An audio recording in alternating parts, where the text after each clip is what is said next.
How to send money through Apple Pay. Hey guys, welcome back to the channel. In this video, I'm going to show you how to send money through Apple Pay.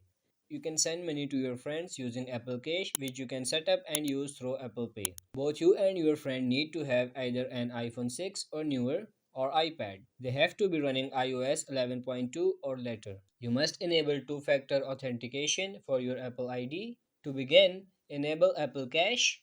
To do this, go to the device's settings, scroll down to Wallet and Apple Pay. In Wallet and Apple Pay, tap the toggle next to Apple Cash. You will see the Apple Cash added under the payment cards. Tap on Apple Cash and continue through the instructions. Before you send money, you need to load the Apple Cash with money. Tap Add Money.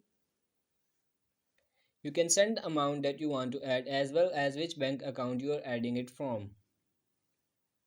Next, to send money to a friend, open your messages.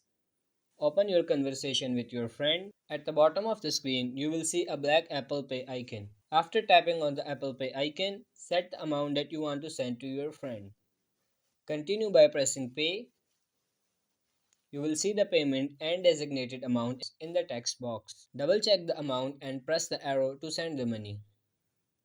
Finish by verifying the payment with your Touch ID, Face ID, or Apple ID password. To request money from a friend, simply tap the request button rather than the pay button. Double check the requested amount and send it to your friend. The transaction will be complete once they accepted the request. So that's it. That's how you can send money through Apple Pay. If you found this video helpful, like this video and subscribe to the channel. Thank you.